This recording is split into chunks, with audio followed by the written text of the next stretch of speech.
성경을 먼저 읽겠습니다. 마태복음 4장 19절로 22절 다 같이 한번 읽겠습니다. 19절 20절 두 절만 시작.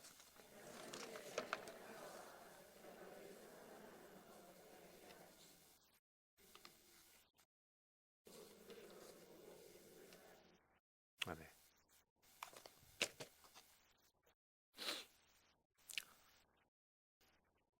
제자도라는 이 주제를 다루게 된 이유를 먼저 설명하는 게 좋을 것 같습니다. 이 제자도를 이번에 우리 나누려고 하는 것은 굉장히 무겁지만 현대 우리 한국 교회에 대한 고민 때문입니다. 우리 기독교인들이 그리스도인답게 살아가는 퍼센테이지는 점점 줄어가고 있기 때문에. 그래서 사람들이 기독교를 염려하지 않아요. 이제 버렸습니다. 그래서 우리가 만약에 현대 교회가 그리스도인들을 바르게 만들어내지 못해 왔다면 우리가 지금까지 가지고 있는 것을 점검하고 바꿔야 됩니다. 그걸 안 바꾸면 우리는 계속 불량 제품을 만들 거고 하나님의 교회는 dying church, 죽어가는 교회가 될 것입니다. 그래서 오늘 저는 여러분들과 저와 여러분들의 관심이 강의가 아니라 내가 됐으면 좋겠어요. 내가 그리스도인답게 살아가고 있는가? 4주 동안 자기를 고민하시면 좋겠어요. 나는 진짜 그리스도인답게 살아가는가? 이 과제를 계속해서 자기한테 던지면서 그걸 가지고 고민하고 그걸 가지고 주 앞에 기도하고 그런 저와 여러분들이 되시길 바랍니다. 그래서 제가 실수했다는 겁니다. 오신 게. 여기 오신 것보다 집에 그냥 계시는 것이 1페이지 없어요? 있어요?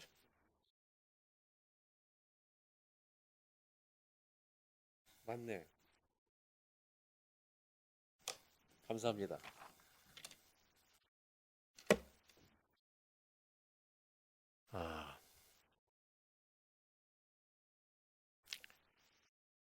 잘 찾아다니셔야 돼요. 좀 위험한 자리는 안 가시는 게 좋아요. 근데 그럼에도 불구하고 이걸 나누려고 하는 건 뭐냐면 어, 좀 세상에 안 맞는 것 같아요. 지금 제가 오늘 이제 4주 전하는 게. 왜냐하면 세상 사람들이 귀를 기울이지 않는 이야기들이에요. 심지어 현대 교인들한테도 더 이상 매력이 없는 얘기를 할 거예요. 근데 그게 저는 본질, 진짜라고 생각하기 때문에 나누는 거예요. 북한에 가서 송이버섯을 먹어보니까요. 진짜 송이더라고요. 다른 건 송이가 아니야. 그 송이 맛을 본 사람은 비슷한 거 못 먹어요. 먹어도 알아요. 그러니까 비슷한 거를 사람들은 편리해하죠. 부담이 없으니까. 그리스도는 비슷한 거는 다 따라가요. 근데 그리스도인은 따라가기 어려워요. 힘들죠, 듣기가 벌써. 그래서 저는 이 세상의 지금 유행과 현대 안 맞는 얘기를 지금 하게 될지 몰라요. 잘 들으시고 진짜 자기를 점검하는 사주가 됐으면 좋겠어요. 다른 사람이 아니라 이 강의를 들으면서 그 사람이 들어야 되는데 그러지 말고 내 남편이 들어야 되는데 여자분만 따라하세요. 내가 변하면 남편을 바꿀 수 있지만 그가 변하기를 바라면 둘 다 안 바뀐다. 기록 어록에 좀 남겨놔야죠. 벽에 붙여놓고 화장실에 붙여놓고 매일 봐요.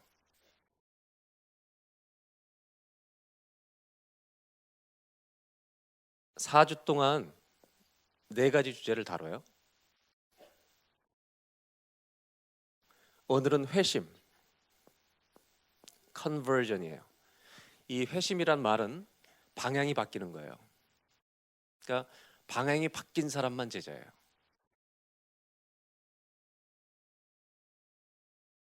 다음 주에는 헌신이에요. 사실은 제가 이거를 조금 부담을 덜 드리려고 미니스트리, 액션, 사역 이런 단어를 제가 여러분들에게 부담이 들도록 굉장히 많이 고민했는데 주님이 이 단어 그냥 쓰라 그러시더라고요. 아유, 알겠습니다. 커밋먼트예요. 그 다음 주는 릴레이션십, 관계예요.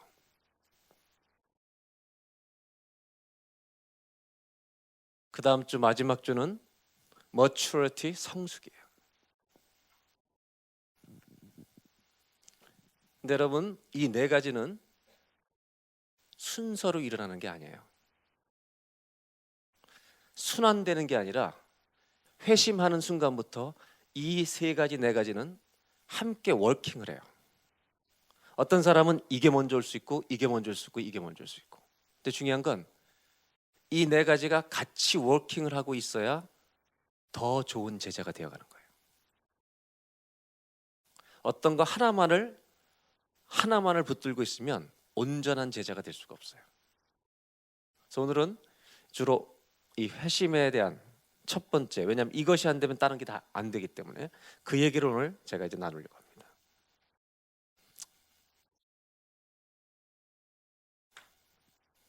모든 사람은 한 번의 인생을 살아가요. 시작이 있고 모든 사람은 다 끝이 있어요. 근데 모든 사람의 인생의 시작과 끝 사이에 우리 적어도 그리스도인들에게는 어떤 일이 일어나냐면 반드시 한번 예수님을 만나는 구원이라는 사건이 일어나요. 그래서 이전과 이후로 나눠져요. before와 after로 나눠지는데 이 구원이라고 하는 사건을 우리는 회심이라고 불러요.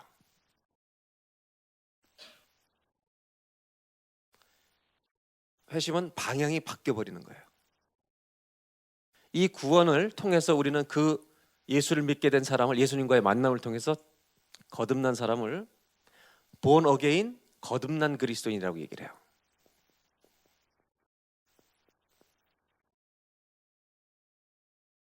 다시 태어난 거죠. 그리고 구원받은 그리스도인으로 이 땅을 살다가 뭐를 맞이하냐면 죽음을 맞이해요. 우리가 죽음을 맞이하는 날 우리에게 어떤 일이 일어날 거라고 생각하세요?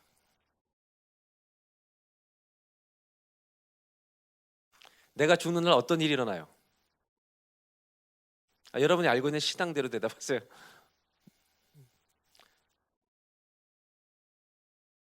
앞에 서요. 이렇게 무서운 말을 써요.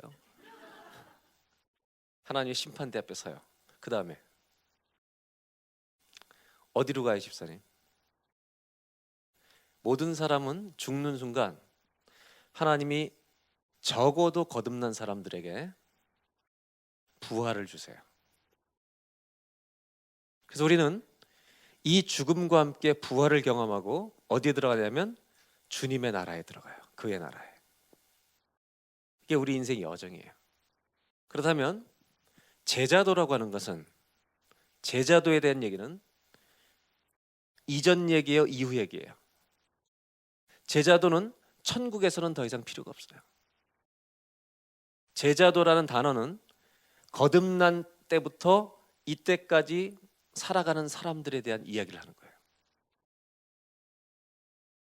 근데 문제는 뭐냐면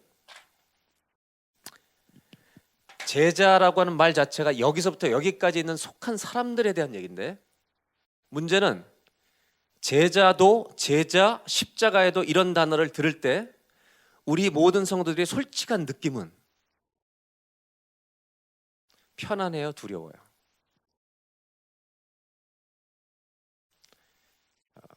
이제 가벼워 주셔도 돼요. 괜찮아요. 너무 엄숙하지 말고. 제자라는, 내가 제자로도 살아야 된다, 이런 단어를 들으면 편안해요, 두려워요? 괜찮아요. 솔직히 안 편해요. 왜 안 편해요? 권사님, 솔직하게. 제대로 할 수 있을지 자신이 없기 때문이에요. 또 하나는 주님 하신 말씀으로 봐가지고는요, 고생길이에요. 그러니까 고생문이 훤하게 열리는 거예요, 이게.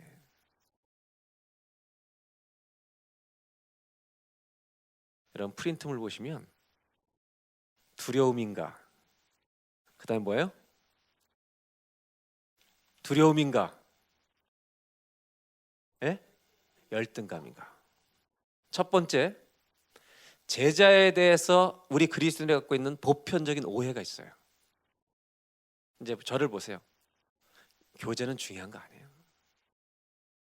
이건 예의상 드리는 거예요, 여러분. 제가 늘 말씀하죠. 제가 성경 공부할 때 줄이는 자료는 예의상 그 아무 쓸데 없어요. 집에 가서 복습도 할 건 아닌데. 가슴에 있는 걸 들어서 가져가면 돼요, 여러분. 두려움이라는 건 이런 거예요. 내가 저기를 가고 싶지 않은 거예요. 거듭났는데. 열등감이란 뭘까요? 그래서 안 가기 때문에 온전한 제자가 되지 못한 컴플렉스를 가지고 사는 거예요. 이게 보편적인 오해라는 거예요. 그래서 성도들이 그 다음에 뭐라고 제가 적어놨냐면, 편리함인가 도망인가. 그래서 이렇게 생각하죠. 이 컴플렉스와 이 두려움을 피하기 위해서 그리스도인으로 거듭나놓고부터 사실은 기도는 더 주님께 가까이 가기를 기도하지만 삶은 내가 살고 싶은 삶을 살고 싶은 편리함과 런어웨이, 자꾸 주님의 그 길로부터 도망가려고 하는 삶을 선택하는 게 우리들의 보편적인 태도라는 거예요. 저는 이 오해가 어디서 왔다고 생각하냐면, 제자됨 자체를 두렵게만 생각하기 때문에 그렇다는 거예요. 잠깐 18절 이 말씀, 마태복음, 우리가 읽었던 말씀 다시 한번 보겠습니다. 마태복음 4장 18절부터. 갈릴리 해변에 예수님이 가시다가 두 형제 보셨어요? 그 다음 어부죠? 19절. 나를 따라와라, 사람 낚는 어부가 되게 하리라. 20절. 다 같이 읽겠습니다. 그들이 뭘 버렸어요? 뭘 버렸어요? 어부에게 제일 중요한 게 뭐예요?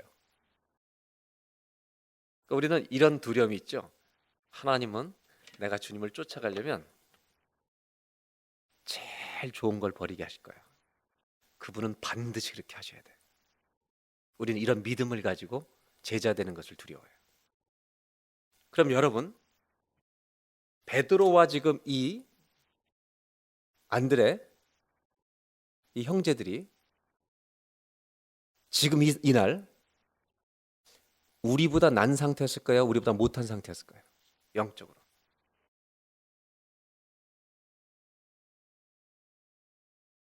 이때 베드로와 안드레는요, 초보예요. 저는 이 베드로와 안드레가 이때 우리보다 나았을 거라고 생각하지 않아요. 그렇다면 베드로가 두려움만 알고 쫓아간 걸까요?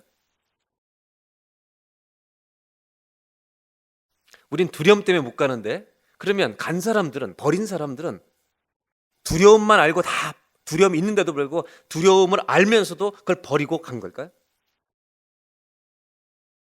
두려움 말고 다른 거는 없을까요? 우리들이 제자에 대해 오해하고 있는 게 뭐냐면, 두려움 아니면 컴플렉스. 그래서 이걸 못 가지면 어떻게 하느냐? 컴플렉스만 갖고 있지, 아니면 내 길을, 편리한 길을 택하는 거예요. 제가 오늘 말하려는 것은 다른 길 없나? 성경은 정말 두렵게만 주님이 말씀하시고 쫓아오라 그러시는 걸까요? 저는요, 늘 말씀드리지만 이성적이어서 두렵기만 한 길은 안 가요. 여러분 저와 한편이에요. 저도 안 가요. 갈 수 없어요. 저는 안 갈 거라고요. 그 길밖에 정말 없는가? 이들은 정말 두려움만 알고, 그 두려움이 있는 걸 알고도 두려움만 알고 떠난 것일까? 저는 그럴 수 없다고 생각해요. 회심이라고 하는 단어에는 방향이 바뀐다는 뜻이 있는데, 사람은요 계산적인 걸 주님도 아세요.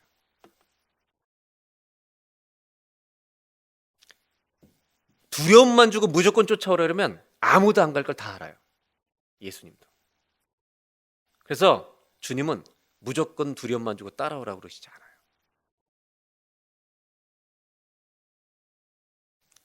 여러분 프린트물 1번을 보시기 바랍니다.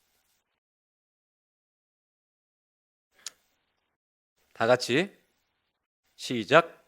제자는 저를 보실래요? 제자는 어떤 사람이라고요? 자, 이제 질문을 하나 하겠습니다. 우리가 이렇게 얘기해요. 뒤에 이 글씨 보이시나요? 이 정도면 보여요? 뒤에?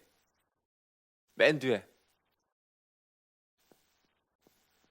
신자라는 단어와 제자라는 단어를 우리 1:1 양육 교재에서는 구분해서 이렇게 설명을 해요. 그죠? 반은 맞고 반은 틀려요. 왜 이렇게 얘기하냐면 믿었는데 주님을 따르지 않기 때문에 라고 얘기해요.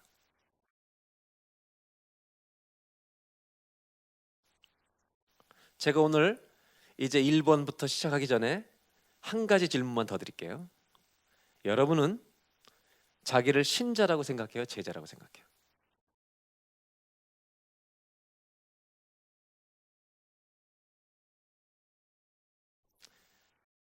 집사님 웃지 말고 얘기해봐요. 솔직하게 얘기해야 돼요. 자제는 지금 상태는 감히 제자인 것 같아? 제자이길 아니 나는 원하는 게 아니라 지금 아이덴티티를 말하는데 뭘 소원을 말하고 있는 거예요 지금. 그러니까 제자가 되고 싶다는 말은 신자의 수준에 있다는 거 아니에요? 너무 솔직하게 얘기했나요? 저는 오늘 여러분들에게 이렇게 설명드리려고 그래요. 이게 같은 말이 아닐까? 성경은 이거를 같은 것으로 얘기하고 있는 게 아닌가?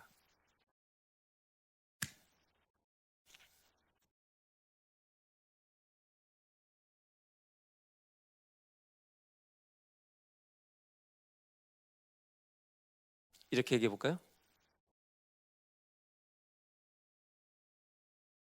거듭난 신자에게 주님이 원하시는 삶을 살라고 부탁하지 않은 특별한 사람이 있어요? 예수를 믿고 거듭났는데 너는 나를 안 따라와도 돼. 이렇게 주님이 여러분한테 스페셜 오더를 한 사람이 있냐고요. 나를 좀 따라오라는 부르심은 특별한 12명만을 위한 부르심이냐, 세계에 있는 모든 그리스도인을 전체를 위한 부르심이냐, 아니면 요즘 살고 있는 교회 헌신을 잘 하려는 사람들에게만 부탁하신 것이죠.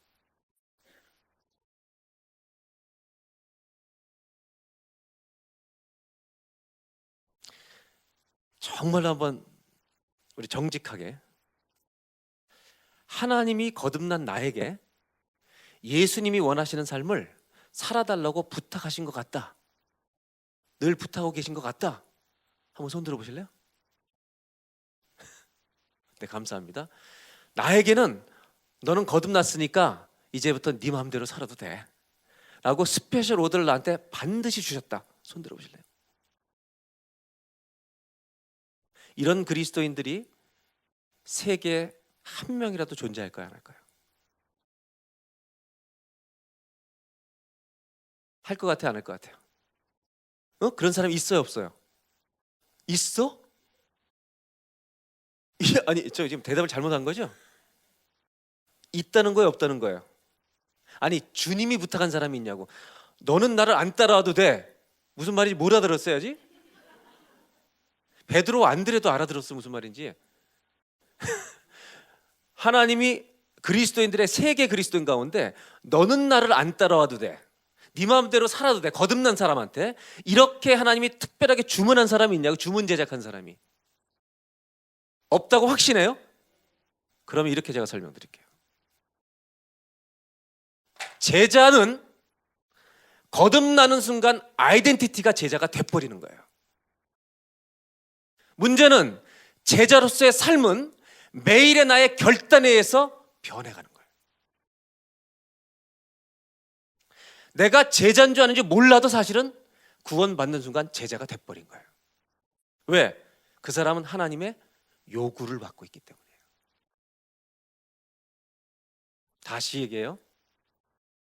거듭나는 순간 우리의 정체성은 넌 크리스찬에서 거듭나는 신자는 모두 제자라는 정체성으로 바뀌어버린 거예요. 근데 문제는 뭐냐면 제자다운 삶을 아직은 못 사는 사람들이 허다하다는 거예요. 조금 이제 클리어해집니까?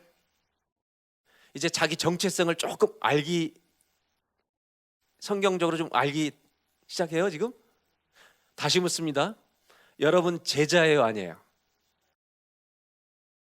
예, 이 위험한 길을 택하셨어요 여러분.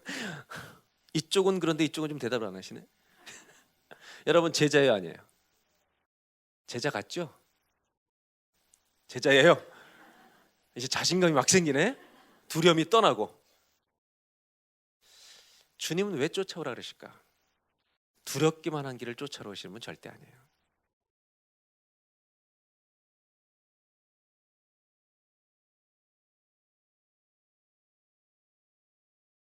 주님은 우리를 쫓아오라고만 말씀하시잖아요. 그 두려움을 이길 수 있는 뭔가를 주시지 않으면 못 가는 거예요. 우리가 어떤 사람들인데? 손해보고 장사하는 사람 있어요? 주님과 우리가 거래하면 그분이 손해볼 거예요? 내가 손해볼 거예요? 자식과 부모가 거래하면 부모가 손해볼 거예요? 자식이 손해볼 까요? 부모. 그럼 주님과 우리의 관계에서는? 그래서 첫 번째로 주님은 우리를 부르셔서 하나님의 제자로 살아가는 요구를 하시기 전에, 아니 요구를 하신 후에도 반드시 회심은 하나님이 나를 채워주시는 사건을 통해서 오고 계속되는 거예요. 구원이라는 사건은요, 하나님이 나를 뭔가를 채워주시지 않으면 구원의 감격은 유지도 될 수도 없고요, 그리스도인답게 살아가는 길을 우리가 살아낼 수 없어요.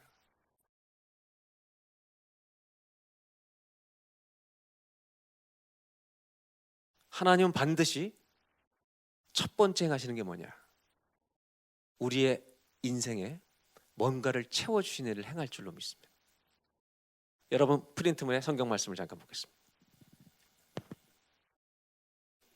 누가복음 5장 1절로 7절이 나옵니다.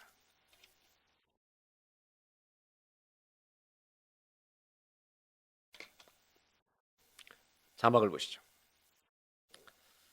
무리가 몰려와서 하나님의 말씀을 들을새 예수는 게네사렛 호숫가에 서서 호숫가에 배 두 척 있는 것을 보시니 어부들은 배에서 나와서 그물을 씻는지라. 그 다음 예수께서 한 배에 오르시니 그 배는 누구 배예요? 베드로 배예요. 육지에서 조금 떼기를 청하시고, 시몬 베드로죠, 앉으사 배에서 무리를 가르치세요. 말씀을 마치시고 시몬에게 이르시되 깊은 데로 가서 그물 좀 잡아봐라.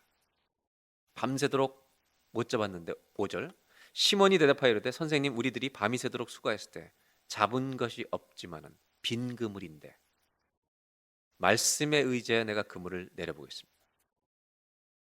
6절 다 같이 읽겠습니다. 시작. 7절 이에 다른 바에 있는 동무들에게 손짓하여 와서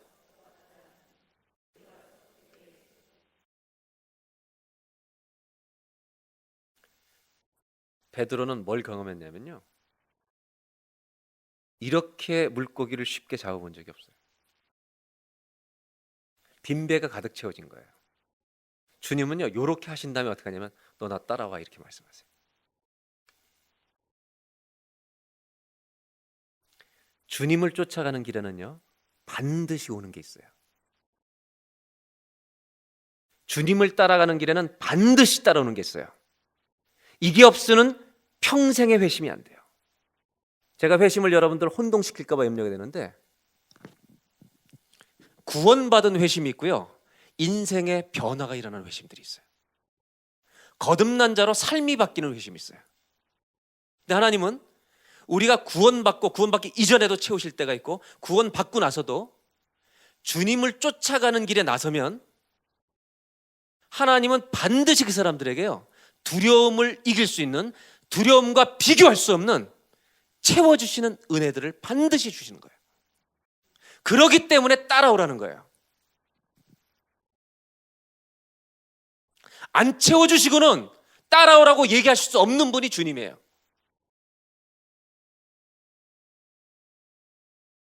그래서 누가복음 5장에 베드로에게 배의 그물에 가득 찰 정도가 아니라 찢어질 정도, 자기 배에 실수해서 다른 배를 부를 정도로, 이걸 이렇게 표현해도 될까요? 내가 가진 것이 흘러서 넘쳐날 수밖에 없는 상황 속에서 그를 부르시는 거예요.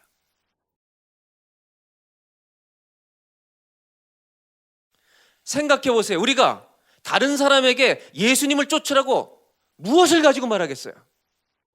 내 심장과 가슴 안에 그분의 것이 넘쳐야만, 흘러 넘쳐야 그 가진 것으로 줘서 데려올 거 아니에요. 아무것도 없이 누가 제자가 돼요? 여러분은 주님의 채우심을 경험해 보셨죠? 해보셨죠? 계속될 거예요. 쫓아가면. 그래서 다른 본문 읽겠습니다. 요한복음 4장. 제가 시간을 그래도 두세 시간 하려면 모든 걸 다 할 수 없고, 요한복음 4장은 10절, 이거는요, 선한 사마리아와 비유인데요, 내가 너에게 영원에 목마르지 않는 샘물을 주리라. 근데 이 여자가 깨달은 건 뭔지 아세요? 이 여자는, 이 성경 다 읽고 설명만 간단히 드릴게요. 사람들이 없는 시간을 피해서 늘 물을 들어갔어요. 왜? 자기 인생을 다 알아요. 이 여자는요, 인생에 친구가 없어요. 비어 있어요. 만족이 없어 비어 있어요. 남자를 받고 갈아치워도 만족이 안 돼요. 그러니까 보세요. 하나님의 은혜가 채워지지 않으면 다른 것을 자꾸 집어넣어요. 근데 다른 것은 늘수록 목이 말라요.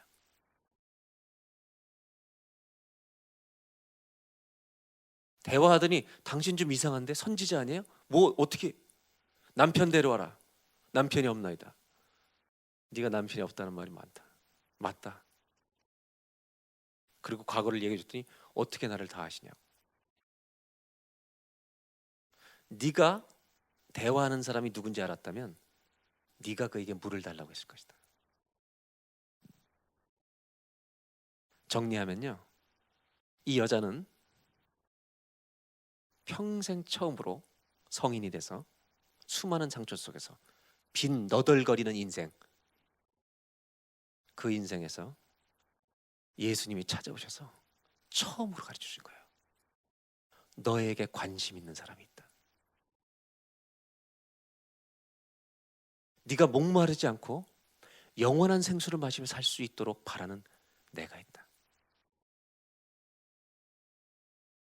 그걸 들은 순간요, 이 여자의 마음에 뭐가 채워지는지 아세요?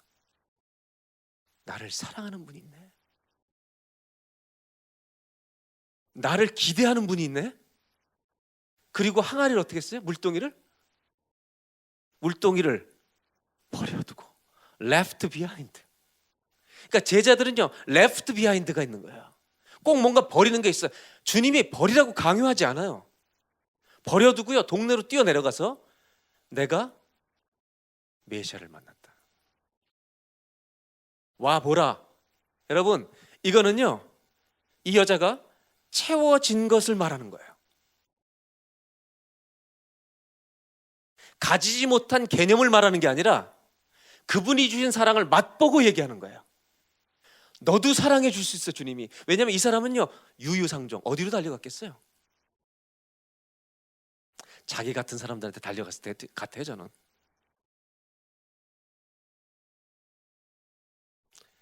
채워졌기 때문에 움직이는 거예요. 하나님은 그냥 따라오라고 하시는 게 아니에요. 너 나를 따라오면 두려울 수 있어, 위험할 수 있어. 근데 그것과 비교되지 않는 하나님 나라의 맛을 너한테 계속 채워줄 거야. 그래서 그다음 마태복음, 그다음 말씀 보여줘요. 요한복음 말고 마태복음 9장 방송시려, 요한복음 지나서.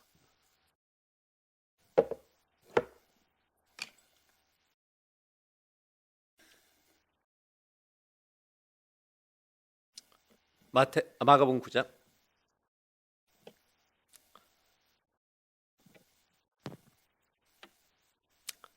이에 데리고 오니 귀신이 예수를 보고 그 다음이요. 잘못 올렸는데 우리 성경을 찾죠. 이거 찾지 말고 시간 관계상 제가 설명드릴게요. 부자 청년이 예수님께 찾아왔어요.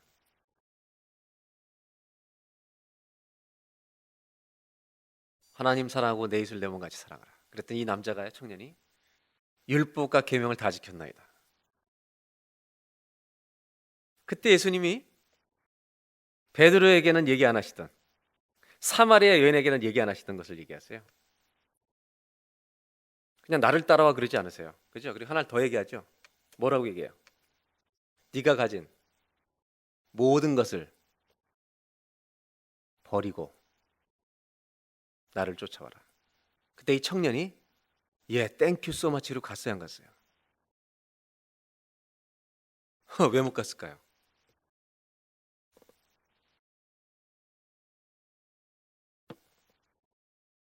이 사람은 두려웠죠. 가진 것을 잃는 것 때문에. 왜 그런지 아세요? 이 사람은 종교 생활을 했어요. 율법을 이론으로는 배웠어요. 근데 하나님의 사랑을 맛보아 알지는 못했어요. 그런데 마가복음에 나오는 소경 바디메오를 보세요. 마가복음 10장에 그들이 여러 곳에 이르렀더니 예수께서 제자들과 다 나가실 때 디메오 아들은 맹인거지 바디메오가 길가에 앉았다가, 그 다음 나사렛 예수라는 말을 듣고 소리질러 나를 어떻게 여겨달라고요? 불쌍히 여겨달라고 얘기해요. 그때 48절에 많은 사람이 꾸짖어 잠잠하라고 소리칠 때 그는 더 크게 소리질렀어요. 불쌍히 여겨달라는 말 하나였어요. 49절에 예수께서 stopped, 섰어요.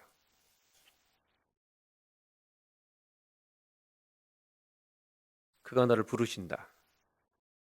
50절 맹인이 겉옷을 버리고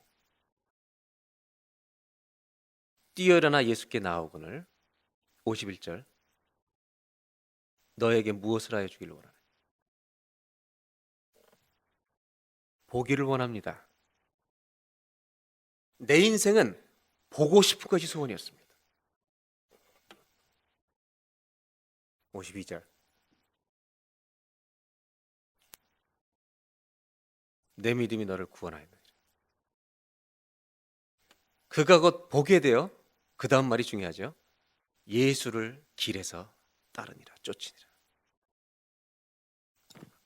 예수님을 쫓아간 게 먼저가 아니라 그의 인생에 채워주신 다음에 말도 안 하는데 따라와요.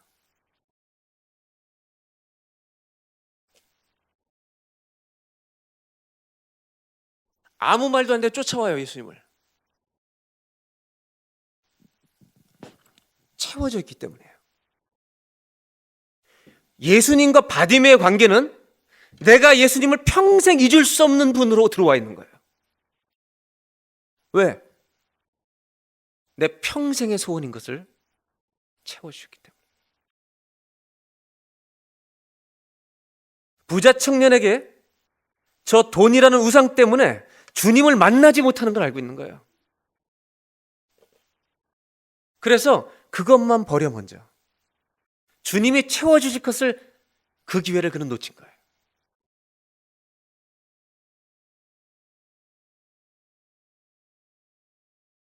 누가복음 15장을 보겠어요. 탕자의 비유에 탕자가 돌아와요. 집 나간 탕자가 돌아오는데, 집 나간 탕자가 가지고 싶은 소원이 하나 있었어요. 그건 뭐냐면 종의 자리라도 써주시는 거예요. 그죠? 품꾼의 하나로 여겨달라고 땅바닥을 치다 돌아온 거예요. 부자 청년보다 훨씬 낫죠. 근데 아버지는 달려가더니 그 더러운 놈을 껴안아 버려요. 그냥. 이 일이 저와 여러분에게도 일어난 거 아세요?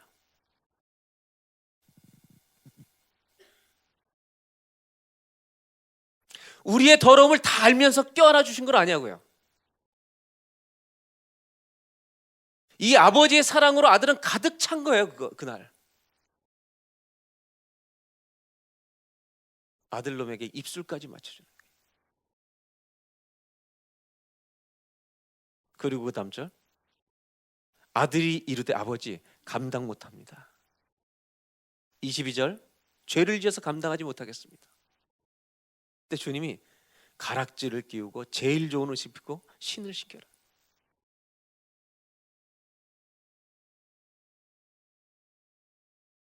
이 아들에게 아버지가 뭘 채워주셨을까요? 3년, 5년 내가 정말 아버지 떠나서 방황한 내 인생에는 지울 수 없는 모든 과거, 내 등에 불 달라붙어서 모든 사람이 볼 때 탕자라고 써있는 이 딱지,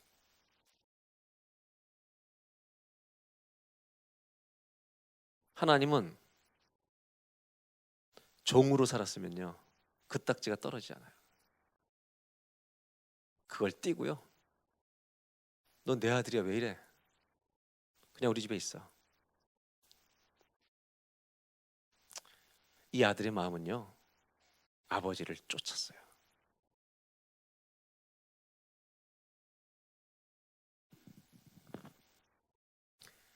예수님을 쫓으려면 하나님이 채워주시는 은혜가 있어야 돼요. 채우심이 없는데 어떻게 줘요? 어떻게 제자가 하나님에 대해서 말할 수 있어요? 밖에 가서. 내가 예수님을 쫓아가는 것은 두려운데 그냥 가는 거예요. 어떻게 이렇게 말해요? 누가 그 말을 듣고 쫓아오겠어요? 결국 주님의 것을 나눠주려면 주님 것이 내 안에 들어와 있어야만 줄 수 있는 거예요. 저와 여러분의 가슴 안에 은혜가 있어야 은혜를 나눠주지 않겠어요? 우리 안에 이 탕자가 만난 예수가 있어야 아버지가 있어야 아버지를 얘기할 거 아니에요.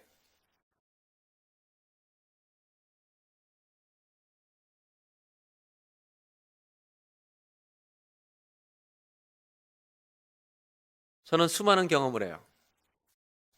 하나님은 참 많이 채워주시는 분이에요. 제 인생에도. 근데 안 채워주시는 게 몇 가지가 있어요. 최근에 첫째는 건강을 안 채워주세요.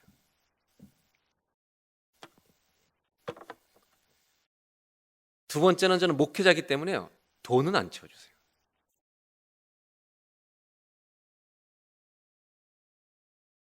저는 재물로 체험받기는 틀린 사람이에요. 근데 하나님이 채워주신 게 있는데요, 기도하잖아요, 꼭 필요한 말씀을 주세요. 내 머리에서 나올 수 없는 말씀을 주시는 거예요. 왜? 내가 이 일을 하고 있기 때문에. 목사에게 이거보다 더 큰 게 있어요?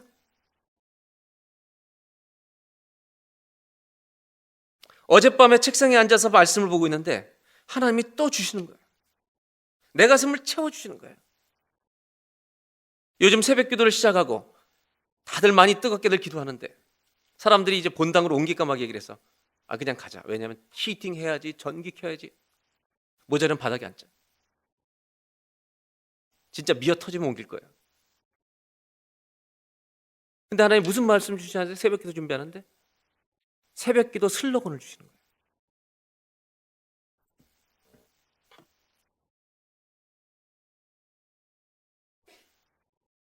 말씀은 사람을 변화시킵니다. 그러니 한 구절 더 주세요. 말씀은 사람을 변화시키고 기도는 미래를 바꿉니다. 이게 새벽기도 우리 시작한 올해 슬로건이래요. 그래서 제가 아직 안 나눴어요. 새벽기도 가서 새벽기도 주제를 어디다 벽에 그냥 걸어놓고 한번 해볼까 우리. 여러분, 저는 그런 걸 받을 때요 100만 불보다 귀해요. 그것 때문에 저는 쫓아가고 싶은 거예요. 주님이 아무것도 안 주시는데 내가 어떻게 이 목회를 쫓아가요? 주의를 감당해.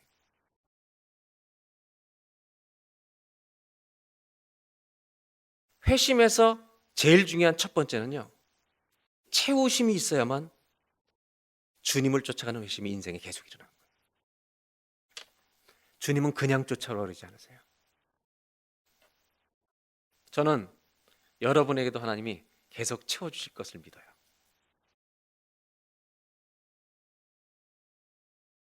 그래서 주님은 따라와, 나를 쫓아와. 내 양식은 아버지의 뜻을 행하는 것이야.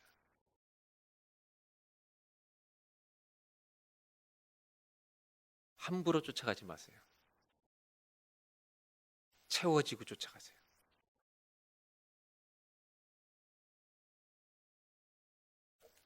제자는 스승의 것을 전하는 사람이에요. 저와 여러분의 매일매일 삶에 예수님이 스승 되시기를 바랍니다. 두 번째는 회심이라고 하는 것 가운데는 채우심이 있어야 하고요. 그 다음 두 번째는 뭐가 있어야 되냐면 살리심이 있어야 돼요.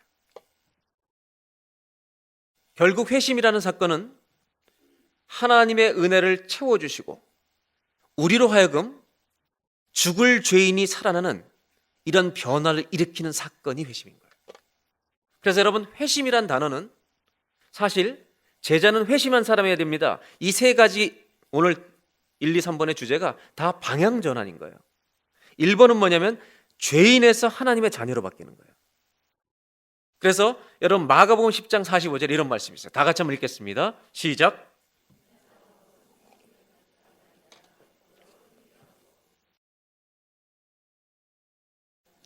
예수님은 당신 목숨을 주셔서 우리를 영생의 사람으로 살려내려고 오신 거예요.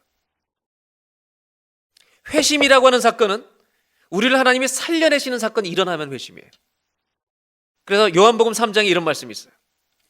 모세가 광야에서 뱀을 든 것 같이 인자도 들려 하리니, 그 다음, 이는 그를 믿는 자마다 영생을 얻게 하려 하십니다. 그러니까 이 회심이라고 하는 이 사건은 내 인생의 이 전환점, 터닝 포인트는 진짜 예수를 만난 사람에게만 일어나는 일인데, 이거는 예수 그리스도를 나의 구세주와 주님으로 믿는, 영접하는 순간에 모든 사람에게 일어나는 사건이에요. 그래서 예수님은 구원받기 전에 우리가 하나님을 모를 때 우리에게 은혜를 채워주시는 경우도 있고요. 그리고 어떤 사람은 예수 믿기 전에 와도 몰라요. 하나님의 채워주심은 이전에만 잠깐 오는 게 아니라 예수를 믿고 나서도 계속해서 하나님의 채워주시는 애는 죽는 날까지 가는 거예요. 근데 이 채우심과 함께 우리 제자 그리스도인에게 제일 중요한 건 뭐냐? 정말로 예수를 만났느냐라고 하는, 이것이 없이는 제자는 될 수가 없죠. 사실은 신자가 안 되면 그 사람은 제자가 아니죠.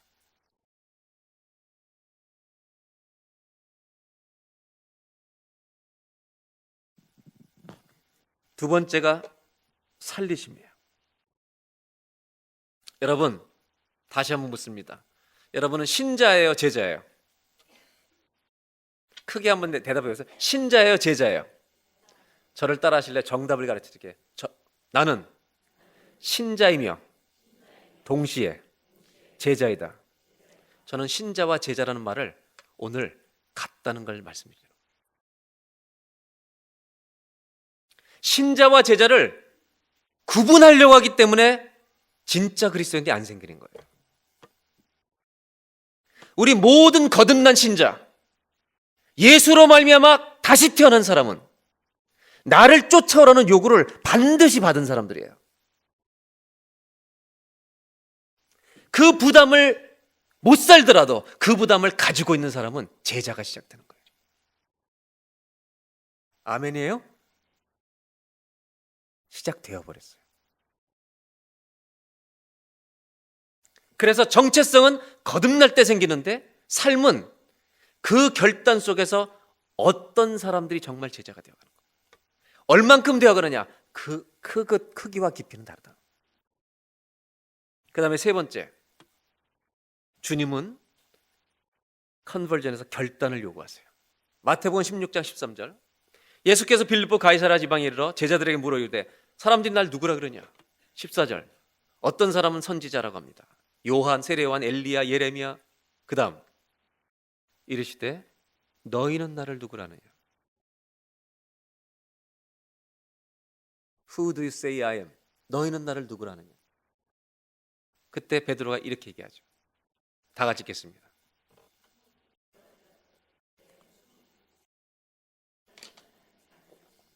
이 질문은요, 예수 믿는 날에만 일어나는 게 아니에요. 우리에게 평생 물어보시는 거예요. 너에게 오늘 나는 누구냐?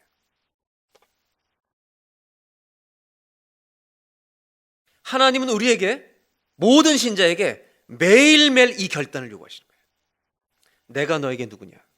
주는 그리스도시요 메시아, 나 생명을 살려주신 분, 하나님의 아들입니다. 이 말을 고백한다는 것은요, 내 인생이 주님의 소유라는 것을 고백하는 거예요. 이 고백을 주님은 요구하세요. 그래서 성경을 읽어보시면, 진짜 마태마가 누가복음 사복음서를 읽어보시면 모든 사람들이 예수님 앞에 설 때 한 가지는 다 일어나요. 예수님 만나면 반드시 예수님은요, 선택을 요구하세요. 우리 기독교가 성도들에게 듣기만 하게 하고 선택을 요구하지 않기 때문에 정말 병신 같은 그리스도인을 만들고 있는 거예요.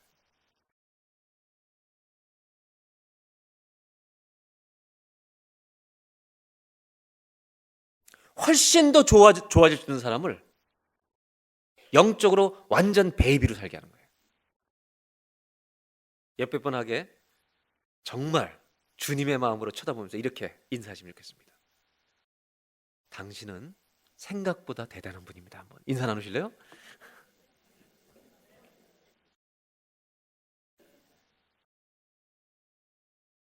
우리는 주님이 우리를 보시는 것으로 끌어가지 못하고요, 우리의 수준에서 우리를 끌어가는 거예요.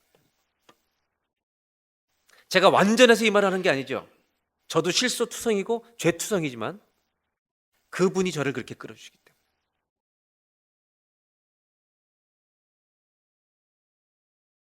그래서 요한복음 1장 12절에 영접하는 자, 곧 그 이름을 믿는 자들에게는 하나님의 자녀가 되는 권세를 주셨어요. 그러니까 뭐 하라는 거예요? 이 얘기를 하시는 이유는 너 믿을래 말래 결단을 요구하시는 거예요. 우리가 잘 아는 요한계시록 3장 20절에 볼지어다 내가 문 밖에서 주님이 이러죠. 노크한다는 얘기는 뭐 하라는 얘기예요? 열지 닫을지 빨리 대답해. 열라는 말이 아니에요. 열을 건지 계속 닫을 건지 대답해. 가만히 있지 말고. 근데 요즘 그리스도인들은 대답도 안 하죠. 왜? 대답하면 귀찮아져 인생이. 왜? 또 물어보시거든. 제 아내가 자주 쓰는 방법이 있어요. 이상한 광고하는 사람 전화 요즘 집으로 와요. 그러면요, 전혀 영어를 못 알아듣는 것처럼 여보세요? 여보세요? 여보세요? 계속 10번 얘기하면 끊어요. 그래서 제가 참 여자가 지혜롭다. 저는 어떻게 하는지 아세요? You don't need to call me.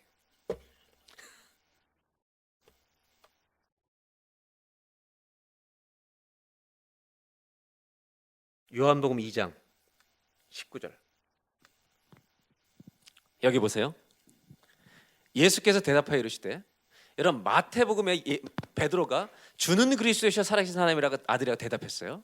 근데 요한복음 2장 19절에 예수님이 돌아가시기 전에 이 믿음을 가지고 있었어요. 베드로는 너희가 이 성전을 헐라 내가 사흘 동안에 일으키리라. 예루살렘의 성전 다 헐어버리면 내가 사흘 만에 일으킨다. 그 다음 절, 유대인들이 이르되 이 성전은 46년 동안에 지었는데 어떻게 3일 만에 이걸 지어요? 그랬더니 그 다음 절에, 그러나 예수는 성전된 자기 육체를 가리켜 말씀하신 것이라. 뭐예요? 죽었다가 부활하신다. 그 다음, 죽은 자 가운데서 살아나신 후에야. 예수님이 죽은 자 가운데서 살아나신 후에야 제자들이 이 말씀하신 것을 기억하고 성경과 예수께서 하신 말씀을 어떻게 했어요? 믿었더라. 그러면 우리가 예수님을 믿는 순간에 이 믿음은요, 시작되는 것뿐이에요. 믿음은 평생토록 자라가는 거예요. 제자들도 예수님이 이 부활의 내용과 말씀을 언제 믿었냐면 주는 그리스도의 하나님의 아들이라 고백해놓고도 언제 믿었어요? 부활하신 후에야 믿은 거예요. 여러분, 우리가 예수 믿고 구원받는 믿음을 가졌지만 이 믿음이 자라가야 할 줄로 믿습니다. 인생의 여정을 통해서 자라가는 거예요. 그래서 여러분, 제자라는 것은 내 인생의 모든 사건을 통해서 하나님이 제자를 만들어 가시는 거예요.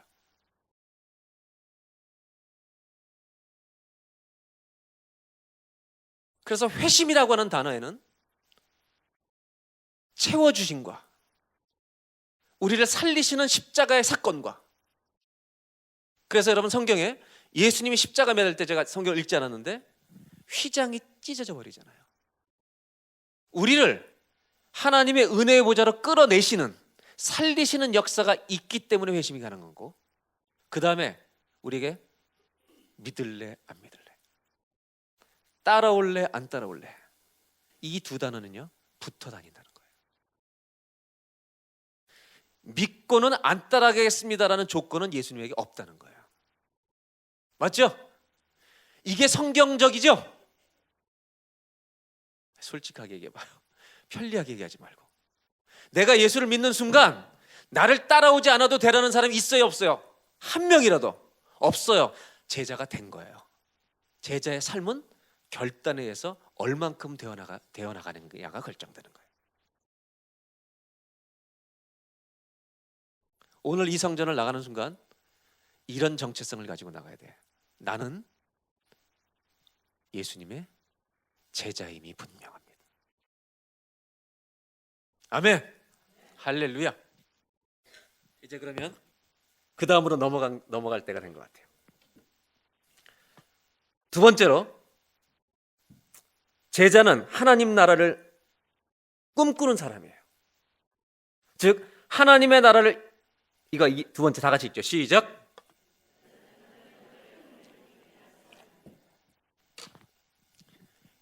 회심이라고 하는 사건이, 여기를 보세요.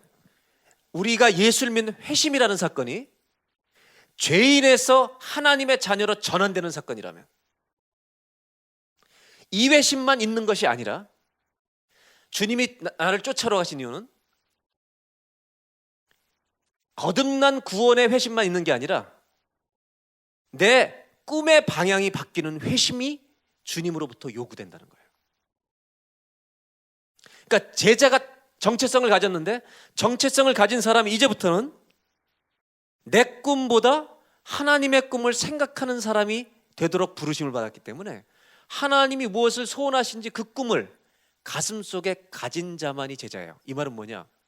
안 가질 수 있다는 말이 아니에요. 예수를 믿으면요, 예? 아까 이 자매는 자기가 지금 신자 수준이라고 했는데, 신자가 제자, 이제 이해가 됐어요? 본인은 신자의 제자예요. 예? 신자이기도 하고 제자이기도 하죠. 그죠? 그러면 한 가지만 더 물어볼게요. 자매님이 이렇게 노는 거 좋아해요?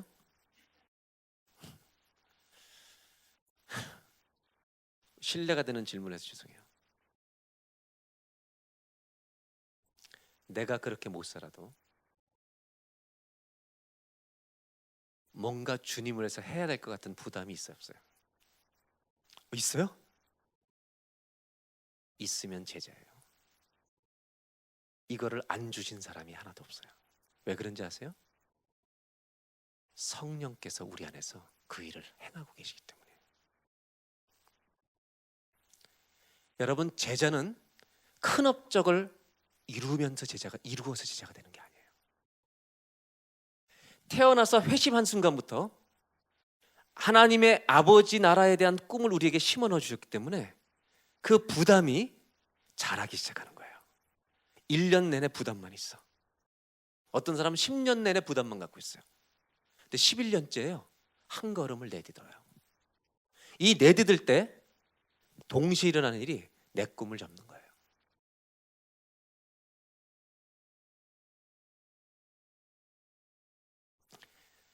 저는 이렇게 확신해요. 성경이 말하는 것은 예수가 들어왔는데 하나님 나라에 대한 부담이 없다. 가짜죠. 왜 그런지 아세요? 예수를 믿고 구원받았다는 것은 죄에서 구원받아서 우리가 어디에 갈 것을 믿는 거예요? 이걸 믿는데 어떻게 이게 우리 안에 없어요? 들어와 있어요. 근데 왜 문제인지 아세요? 이 부담은 있는데 세상에서 살다 보니까 이게 좋은 게 굉장히 많으니까 저길 잠깐 있는 거예요. 한번 따라 하실까요? 성도는 하나님 나라에 대하여 잠깐 잊어버려도 부담은 여전하다. 한번 솔직하게 얘기해보세요. 나는 하나님 나라에 안 살아도 부담이 전혀 없다. 아니 정말로 괜찮아요. 창피한 게 아니에요. 난 진짜 내 인생을 돌아볼 때 하나님 나라에서 지금까지 한 것이 전혀 없다. 이런 사람으로 손 들어봐요. 괜찮아요. 굉장히 교만하시네. 손 드는 사람한테 이렇게 얘기하려고 그래요. 그래도 부담이 있어. 없을 수가 없죠. 우리 몸에 가시 하나가 박혀도 통증을 다 느껴요. 근데 성령이 계신데 어찌 부담이 없어요? 만약 안 계시다면 기독교는 가짜죠.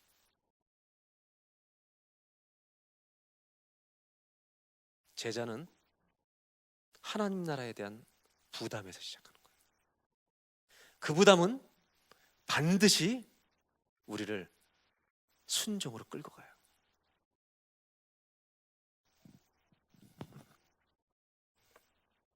마태복음 4장을 보겠습니다.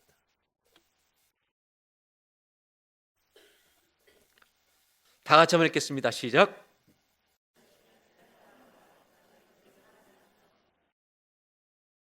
이 follow me라는 말이 얼마나 부담스러운 말인지 아세요? 윤집사 follow me. 그럴 때 채우심이 없는데 어떻게 쫓아가요? 누가복음 5장으로 다시 갑니다. 5장 8절에 여러분 배가요 고기가 터져버렸어요. 넘치도록 잡았어요. 배가 가라앉게 돼서 친구 배를 눌러서 이 만선의 기쁨을 나눴어요. 그리고 이상한 일이 일어나요. 시몬 베드로가 이를 보고 예수의 무릎 아래 엎드리르되 여러분 고기를 잡았는데 자기가 죄인이란 얘기는 왜요? 저는 이게 이성적으로 이해가 안 돼요. 만약에 우리가 어부인데 고기를 못 잡고 있는데 빈 그물을 씻고 있는데 어떤 사람이 와가지고 뭐 말씀을 좀 가르치더니 깊은 데 넣어봐. 넣는데 엄청나게 잡았어요. 그러면 이분한테 내가 해야 될 첫 얘기가 뭐예요? 첫째, 감사합니다. 그 다음에 예의가 있는 분이라면 얼만큼 드릴까요? 이게 정상적인 논리 아니에요, 우리? 저 같으면 그렇겠어요. 몇 퍼센트 정도 드리는 것이 제 예의일까요? 근데 베드로는 왜 죄인이라고 그랬을까? 전 이게 정말 진짜 퀘스천이에요. 여러분들한테 물어보고 싶어요. 왜 그런 거예요?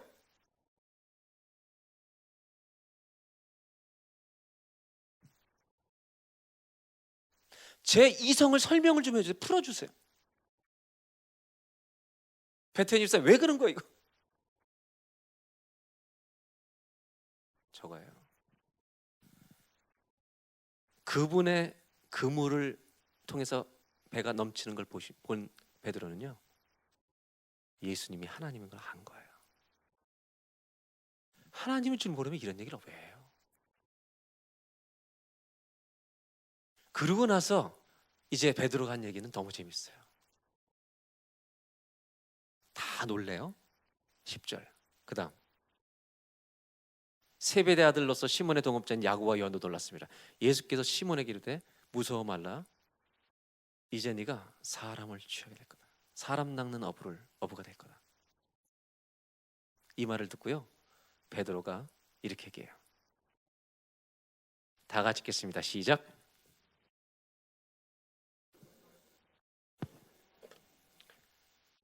다시 9절을 보겠습니다. 5장 9절, 아니 5장 8절. 예수님은 우리에게 follow me라고 말씀하시는데요, 만선의 기쁨을 체험받은 베드로는 나는 죄인입니다 그러면서 한 말이요, Leave me alone.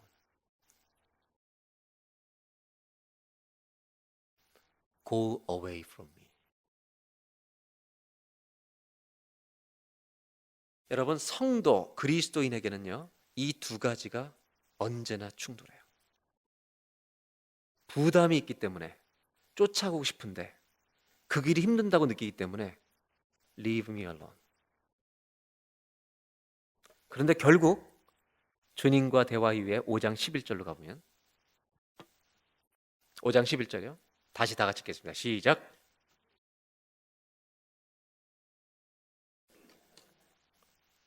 모든 제자들은요, 이 동사가 있어요. left.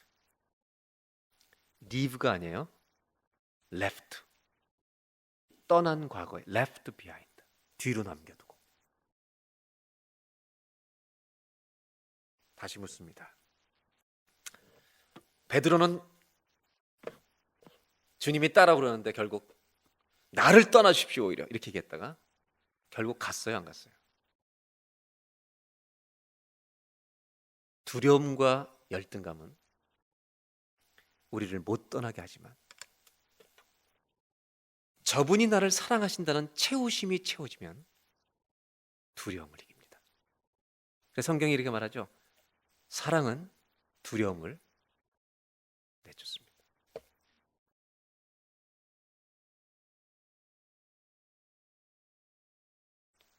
제가 수술하고 돌아왔을 때 주일에 첫 주일 예배 드리는데 제 또래 남자들이요, 제 또래 남자분들이 나가면서 다 껴안고 나가는 거야. 아직. 그러면서 이렇게 얘기해요. 목사님 살아와줘서 고마워요.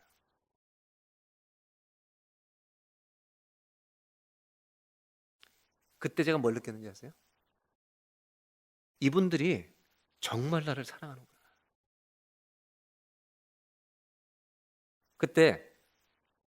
제가 그때 이런 결심을 했어요. 이렇게 이들이 나를 사랑하면 이들을 위해서 내가 죽을 수 있겠구나. 지금 조금 후회하지만 그 생각을 사랑을 받으니까요 죽을 수 있겠더라고요. 이분들을 위해서. 그 마음이 막 일어나는 거예요, 내 안에. 그래서 내 자아가 계속 얘기하죠. 정신 차려. 그냥 못 쫓아가는 거예요, 우리는. 두려워서 나를 따라오라는 주님한테 Go away from me. Leave me alone. 근데 결국 자기를 남겨두지 않고요, Left everything. 그물과 배를 버려두고 쫓아가는 거예요.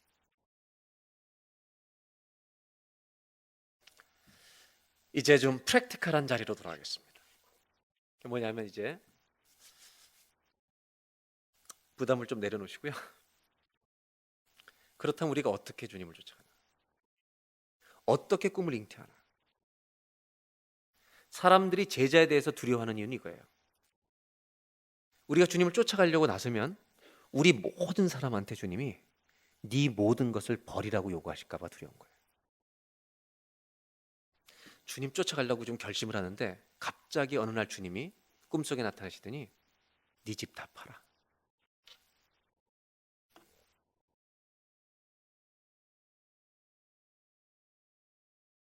그래서 두려움이 우리를 지배하기 때문에 선뜻 쫓아가고 싶지 않은 거죠. 근데 예수님을 보면요, 모든 사람마다 벌이라는 게 달라요. 감사하게도. 예수님이 여러분에게 모두 다 집을 포기하라고 안 그러세요. 그냥 가도 돼요. 그래서 여러분, 역사 속에서 예수님의 제자로서 피지컬리, 육체적으로 예수님의 제자로 산 사람은 12명밖에 없어요. 사실은 11명이죠. 가룟 유다는 아니죠. 우리는 예수님을 동시대에 산 사람이 아니에요. 예수님과 함께. 우리는 그 시대의 제자들이 예수님과 함께 움직였던 것과 다르게 우리는 부활해서 하나님 나라 우편에 앉아 계신, 우리와 함께 하시겠다고 약속하신 그 예수님을 바라보면서 이 땅에서 그 예수님을 쫓아가고 있는 거예요. 그래서 어떤 사람에게는 풀타임이나 선교사나 헌신을 부를 때는 네가 가진 모든 직업을 버리라고도 요구하시지만, 주님은 많은 경우 직업을 버리라고 안 그러세요. 네가 그 직업의 길을 가고 있는 동기와 꿈을 바꾸라고 말씀하시는 거예요.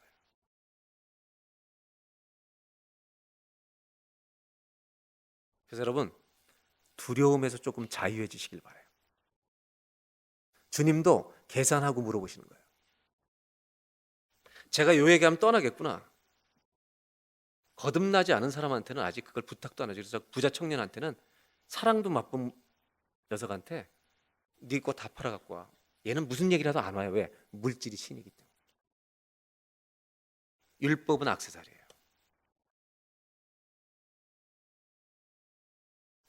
제자들이 모든 것을 버렸다는 것을 강조하면 아무도 제자 안 되려고 해요. 이보다 더 중요한 것은요, 어부의 꿈을, 물고기 잡는 꿈을 버리고 하나님 나라를 이루어가는, 사람을 낚는 어부라는 이 꿈을 잉태하기 때문에 될 수 있는 것이에요. 이런 거죠. 우리의 인생으로 말하면 돈을 안 벌고 싶은 사람이 있어요. 나는 정말 돈이 하나도 필요 없다. 돈 없어도 살 수 있다. 한 번만 손 들어보세요. 바로 천국으로 보내드릴게요. 이 땅에서 살 수 있는 수준이 아니라 그 사람은 우리를 능가한 사람이에요. 이거죠. 교회를 안 다니는 모든 사람도, 제자가 아닌 모든 사람도 돈 버는 꿈을 가질 수 있어요.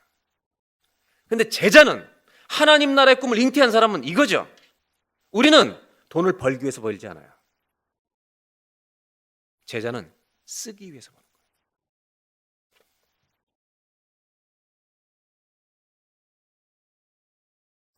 하나님이 우리가 살 집을 가지고 자녀들의 유산을 주는 것이 여러분 제자가 안 된다고 얘기하시잖아요.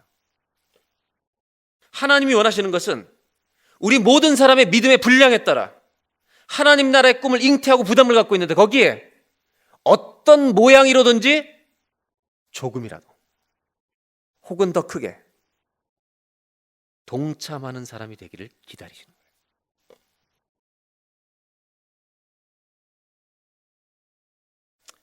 돈을 버는 꿈은 제자가 아니어도 하지만 그 돈을 하나님 나라를 위하여 쓰고 싶어서 버는 사람은 제자밖에 없어요. 아멘. 하나님 나라를 위해서 쓰고 싶어서 버는 사람은 예수쟁이 외에는 없는 거예요. 그래서 우리는 이러죠. 갑자기 돈이 생기잖아요. 땡큐 갓 해놓고요, 안 쓰면서도 부담이 돼. 제 말이 무슨 말인지 알죠? 주님께 좀 드려야 되는 거 아는데도 안 쓰면서도 부담이 돼. 그 사람 제자예요. 제자 앞에 단어를 붙여드릴까요? 고민하는 제자. 엉터리 제자가 아니에요. 고민하는 제자예요. 하나님은요, 그 사람도 기뻐하셔요. 왜? 그 사람이 잘할 걸 아시기 때문이에요. 제가 오늘 고민하는데 1년 뒤엔 좀 주겠구나. 제가 말로만 하더니 내년에는 오른발을 좀 주겠구나.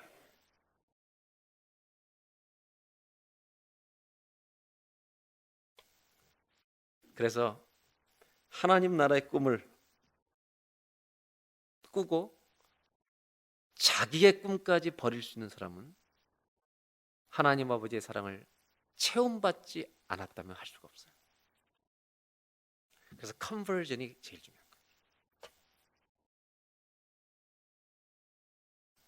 여러분, 이런 꿈을 꿔본 적이 있어요? 하나님 나라를 위해서 돈을 좀 쓰고 싶다. 내가 주님을 위해서 돈 좀 쓰고 싶다.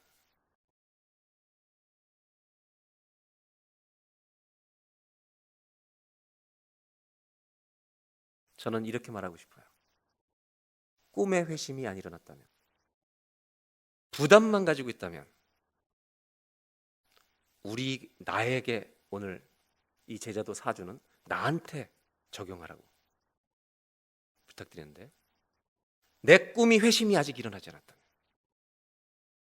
회심은 시작됐을 뿐이에요. 잉태는 돼 있는데, 부담은 있는데 어느 것도 내가 동참하지 있지 못하다면, 꿈의 회심을 위해서 기도하십시오. 구원이라고 하는 사건은 하나님 나라를, 그 꿈을 잉태하게 되는 게 구원이에요. 구원이라는 것 자체가 하나님 나라와 직결되어 있는 거예요. 그래서 구원받은 사람은 하나님 나라를 향한 그 부담이 평생 존재하는 거예요. 비록 이 땅에 살기 때문에 세상에 집중할 때가 많지만 그 부담은 떠나질 않는 거예요. 한번 따라 하실래요? 부담이 제자의 시작이다. 부담이 있다면 제자예요. 그래서 여러분, 프린트물에 2번 아래 이런 질문이 있어요. 제자는 하나님의 꿈에 괄호가 뭘까요? 동참하고 있는 사람입니다. 거기다 이렇게 적어놓으세요. 부담도 동참이다. 그리고 이렇게 쓰세요. 고민하는 제자.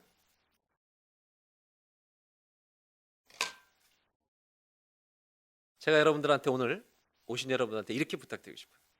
이 4주간의 강의는 우리의 결단을 요구해요.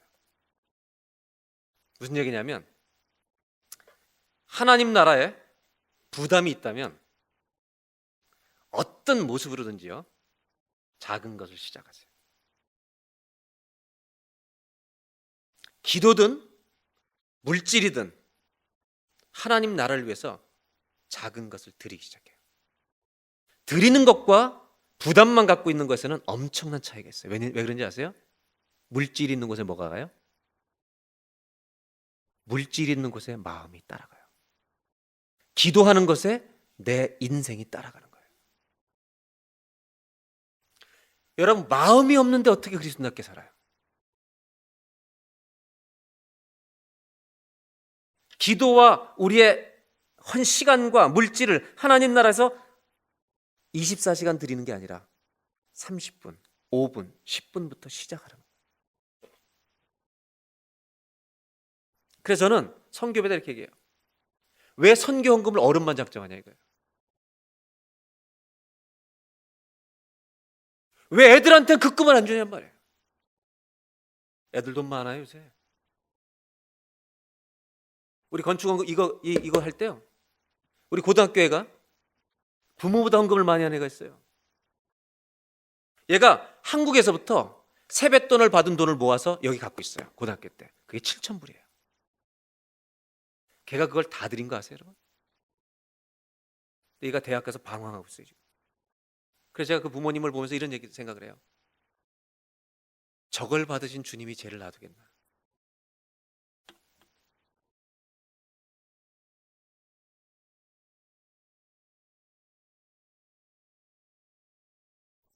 나의 요만큼을 드린 그 사람을 하나님이 놔두겠나?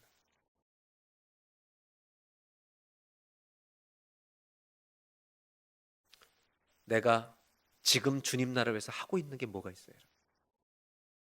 할 수 있는 것이 뭐가 있어요? 나이키 광고, 이런 광고가 있죠. 영어로 한 문장이 딱 나와요. 나이키 쫙 할 때. 뭐예요? Just do it. 이것은요, 믿는 사람한테는 기가 막힌 말이에요. 근데 주님을 모르는 사람한테 이런 뜻이에요. 네가 하고 싶으면 마음대로 해라는 뜻이에요. 그래서 안 믿는 사람한테는 이것처럼 위험한 광고가 없어요. 동성연애 just do it. 근데 하나님을 믿는 사람한테는 지금 해. 저는요, 여러분들이 강의만 끝나고 듣고 끝나지 않길 바라요. 오늘 나는 하나님 나라에 어떤 것을 동참합니까? 여러분이 할 수 있는 것을 오늘 적어서 기도하고 just do it. 이만한 걸 하려고 그러지 마요. 제발 부탁하는데. 제가 좀 이따 얘기할 거예요. 왜 그런지. 우리 이 영어는 잘할 수 있을 것 같아요. 옆에 사람들한테 just do it. 한번 해볼까요?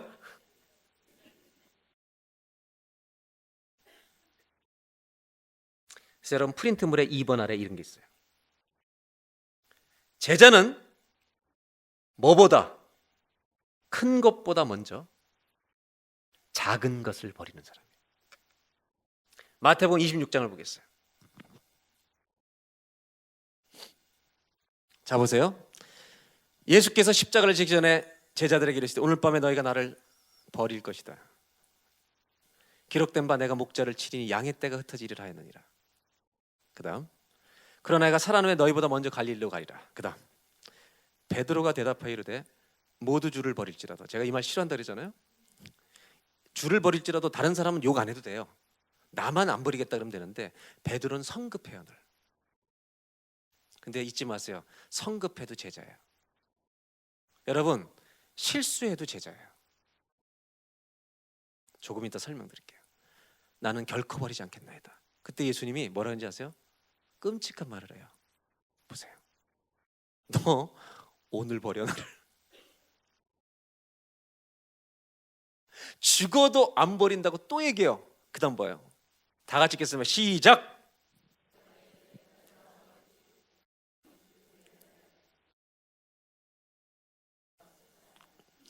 여러분 우리가 이런 말을 얼마나 많이 남발했어요. 내 믿음은 적인데 이런 헌신을 얘기하는 거예요. 주님은 알아. 너는 아직 그때가 아니야. 부활하셔서 얘기하죠. 예수님이. 네가 이제 나를 더 사랑하느냐 세 번 물어보시고 You will go where you do not want to go. 네가 원치 않는 곳으로 가게 될 것이다. 그리고 그의 순교를 얘기해 주세요. 예수님은 이 말씀 그냥 놔둬요. 예수님은 십자가 지시기 전에 베드로에게 순교할 거라고 얘기 안 하세요.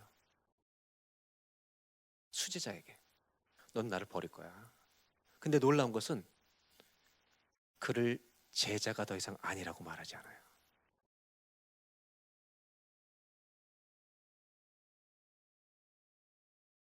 베드로가 뭐라냐면 죽을지언정 그를 부인하지 않겠나이다. 제가 여러분들한테 이런 부탁을 드리는 거예요. 우리가 함부로 큰 거 하지 마라.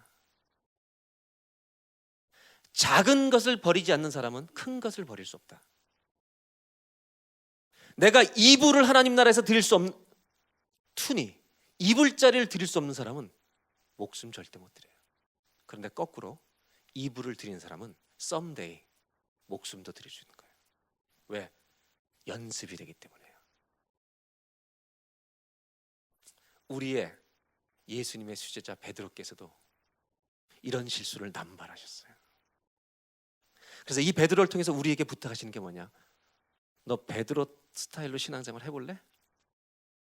많이 해봐. 지금부터 내 집 팔아 드리겠나이다.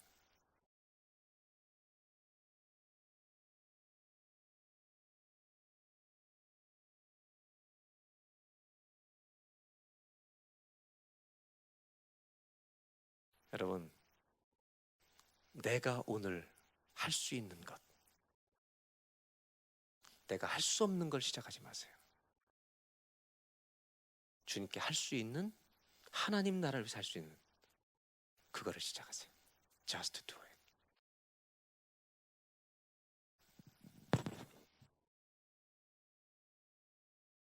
작은 것을 연습하지 않으면 큰 것을 절대 드릴 수 없어요. 베드로는 죽을지언정 안 버리겠습니다. 그래놓고요, 그날 밤에 버려요. 베드로의 실수는 우리에게 많은 것을 보여줘요. 마지막 세 번째, 다 같이 한번 3번을 읽겠습니다. 시작.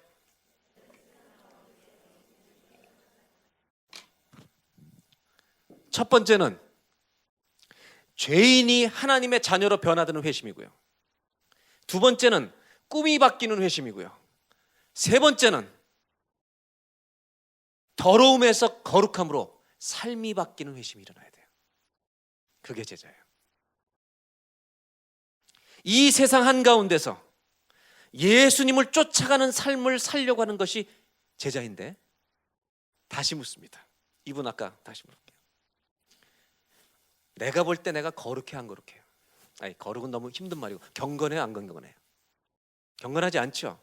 근데 경건하고 싶은 부담이 있어요 없어요? 제자야. 제자는 어디서 시작된다? 부담에서 시작돼요. 왜? 사랑을 입었기 때문이에요.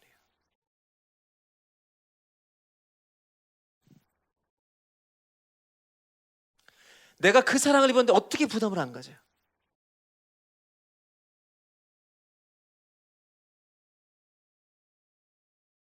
그래서 제자는요, 삶이 바뀌고 싶은 부담이 있는 거예요.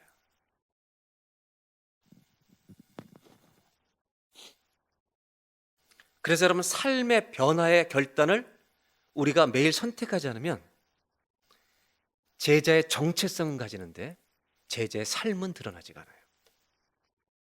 제자인데. 그러나 성령께서 우리를 계속 경건할 수 있도록 부담을 주셔서 마침내 그 경건의 일을 연습하기 시작하는 거예요. 그래서 로마서 12장 1절로 2절 이제 마무리를 하겠습니다. 12장 1절, 지난주에 주일날 예배 읽었던 너희 몸을 하나님이 기뻐하신 거룩한 산 제물로 드리라. 굉장히 큰 것을 요구하는 것 같아요. 너 손부터 좀 줘봐. 어느 부모가 어린아이에게 이만한 돌을 들고 10시간 서 있으라 그러겠어요? 주님은 우리에게 맞게 부탁하시는 거예요. 그 제물로 하나님 원하시는 사람으로 살고 싶은 소원은 가지고 있느냐? 그 마음을 드리라. 그게 예배다. 그러면서 2절에 이렇게 말하죠. 다 같이 읽겠습니다. 큰 목소리로 시작.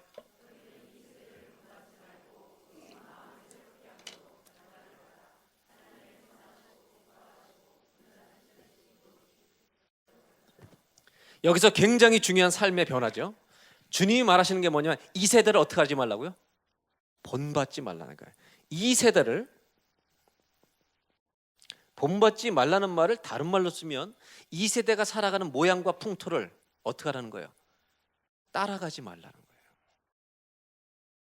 영어 성경에는요, 여러 번역이 있어요. 근데 오늘 우리가 갖고 있는 NIV는 do not conform이라고 있는데, 이 conform이라는 동사는 닮아가는 거예요. 그것을 똑같이 하는 거예요. 순응해 가는 건데, 이 반대말은요 disconformity인데 불순응, 안 쫓아가는 거예요. 근데 다른 성경에 뭐라고 되는지 아세요? do not copy. 너무 쉬워. 안 믿는 사람이 하는 짓을 뭐 하지 말라고요? 대답해봐요 자매님. 내가 자매님 오늘 바꾸려고 그러는 거예요. 내가 아니라 주님이. 뭐 하지 말라고요? do not copy. 번역하면 뭐예요? 다른 사람의 삶을 복사하지 마라, 똑같이 하지 마라. 근데 왜 해요 우리가? 그 부담이 우리를 바꾸는 시작이 되는 거예요. do not copy. 이 말은 이런 거죠.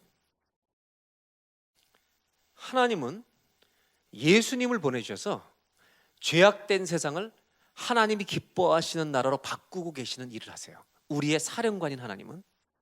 우리는 이 beautiful fight, 선한 싸움을 싸우는 하나님의 가족이에요.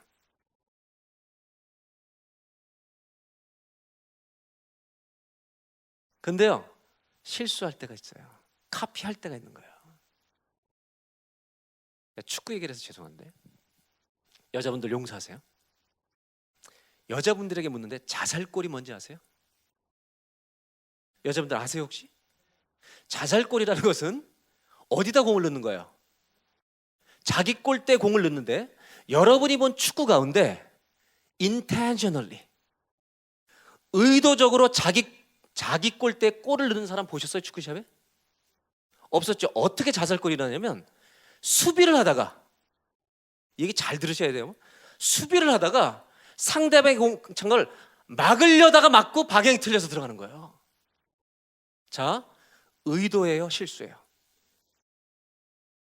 콜롬비아 선수 하나가 월드컵 때 그런 자살골을 넣었어요. 공항에 내려서요, 총 맞아 죽었어요.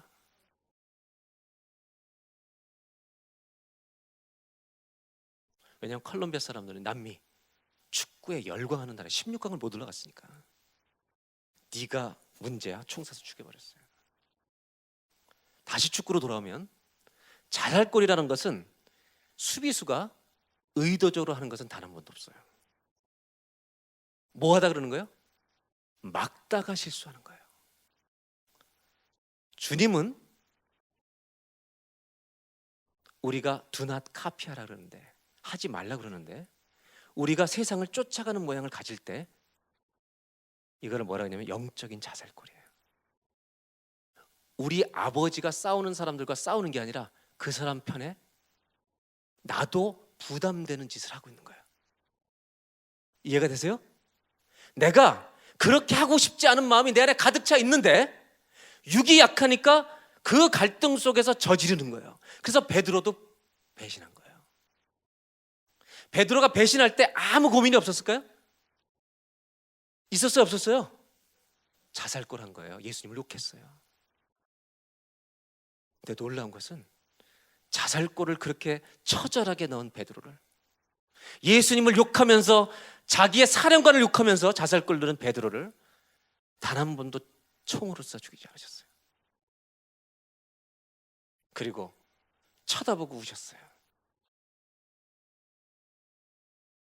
예수님이니까 베드로도 운 거예요. 고민하기 때문에 제자예요. 우리가 얼마나 영적인 자살골을 많이 넣는지 아세요? 하루에? 아시냐고요, 여러분? 제가 얼마나 영적인 자살골을 많이 넣는지 아세요? 여러분 자살골 안 넣어요? 영적으로? 넣어요, 안 넣어요? intentionally? 드물죠.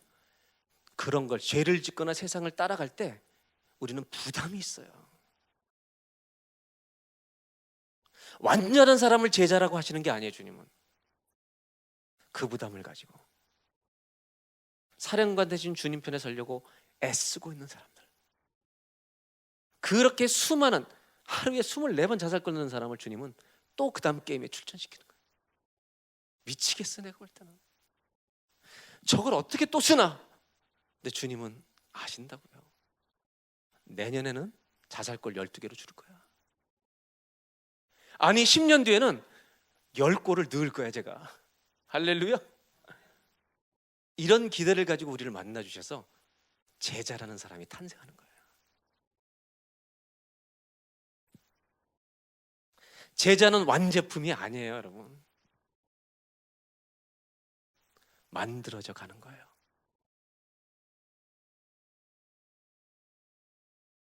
제자가 되어 가고 있는 거예요.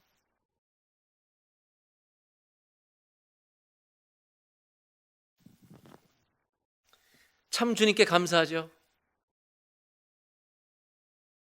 내가 넣은 자살골 계산하면 총 맞아도 할 말이 없고 목을 베셔도 할 말이 없는데 제자라고 써주시니, 주님 이제 내가 한 골 반드시 넣습니다. 나 주님 나라 선수입니다. 이런 각오가 우리 안에 있어야 되지 않겠어요?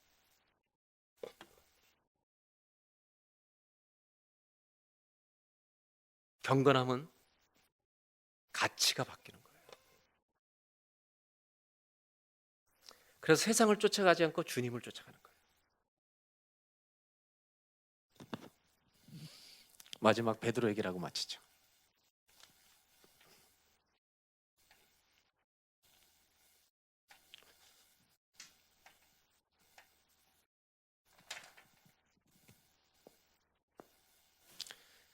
베드로의 죽음이 자살도 아니고요,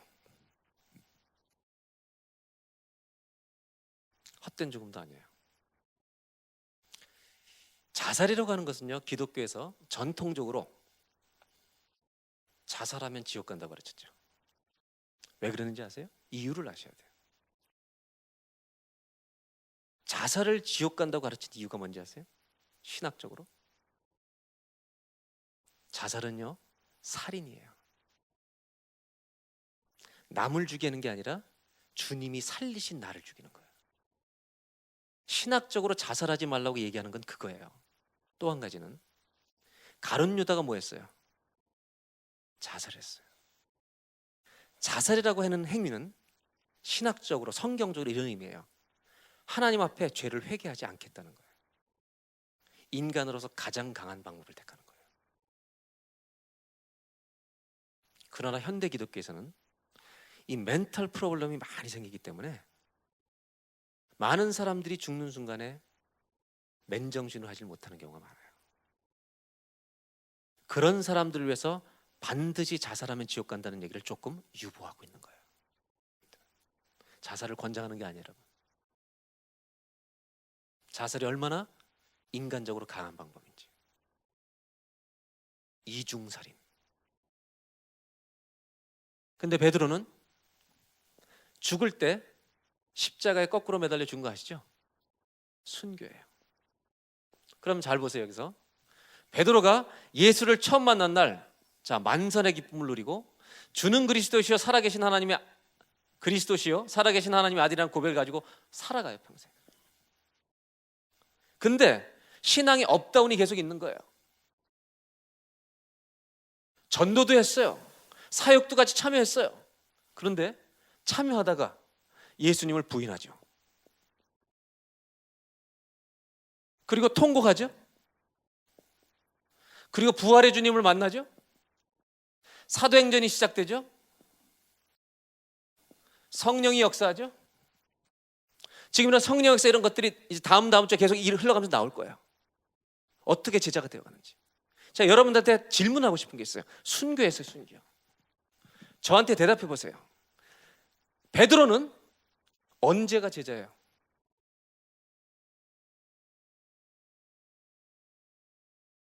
베드로는 부인할 때는 제자 아니었고 순교할 때만 제자였어요? 이때도 제자였어요. 성경은 이걸 보여주죠. 예수를 믿는 순간부터 한 사람이 어떻게 제자가 되어 가는가. 우리 인생에 수없이 많이 일어나는 인생의 문제들이 하나님이 제자 훈련하시는 훈련의 도구들이에요.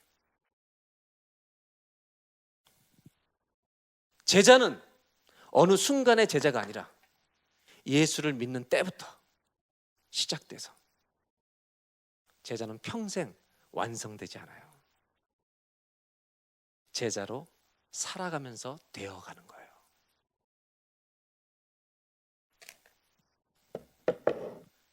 저는 이 베드로가 예수를 믿은 날부터 죽는 날까지 제자로 살았다고 믿어요. 그래서 여러분, 프린트물의 마지막, 제자는 뭐가 되는 것이 아니라, 완성되는 것이 아니라 평생토록 becoming, 되어가는 것입니다.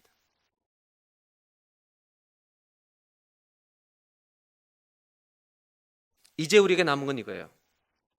제자의 정체성을 가지고 있어요. 거듭난 사람이 정체성이 바뀌었어요. 그래서 내가 세상을 카피하고 살 때 부담이 큰 거예요. 역시 마찬가지예요. practice, 경건에 이르기를 연습하라. 제가 마지막으로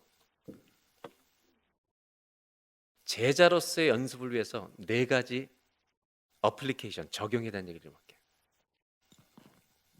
첫째, 제자다운 삶으로의 이 첫 번째 회심은 일어났잖아요. 거듭남은. 그 다음에 꿈의 회심과 삶의 회심이 일어나려면, 이런 변화가 내 인생에 계속되려면 첫째가요, 제일 중요한 것이 가정이에요.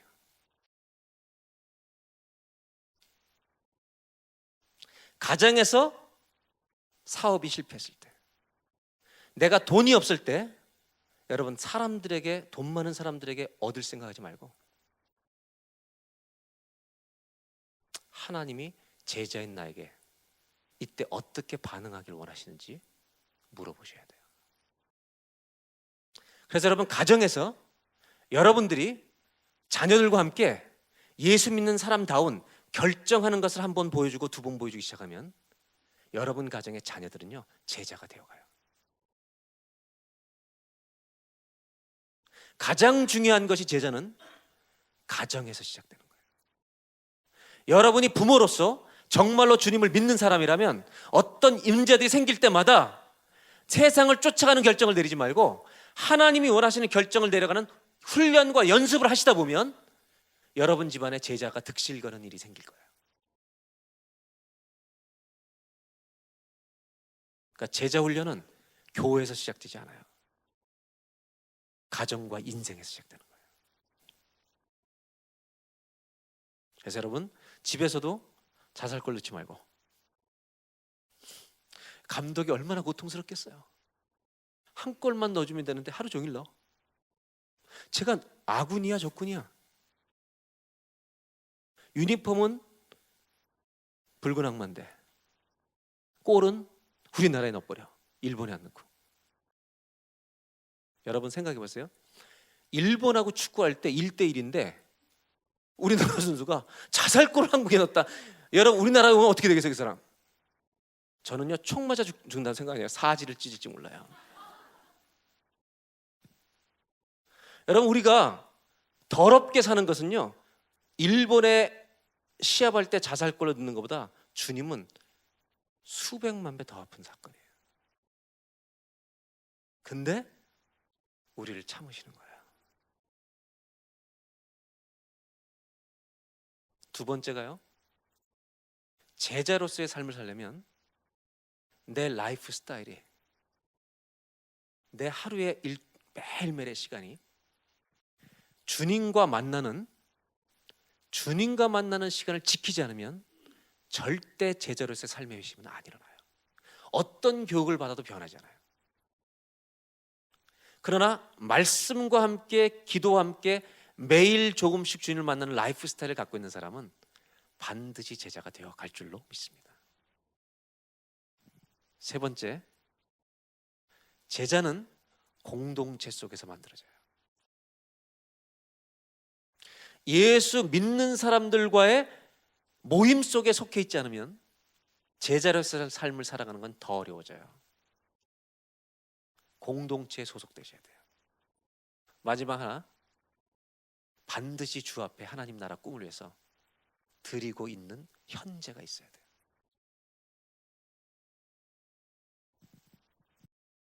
이렇게 말하고 싶어요. 현대는 입은 제자가 많은데 삶은 제자가 적어요.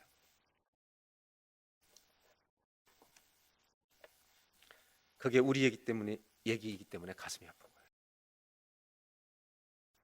계속 사실래요? 이 꿈에 동참하실래요?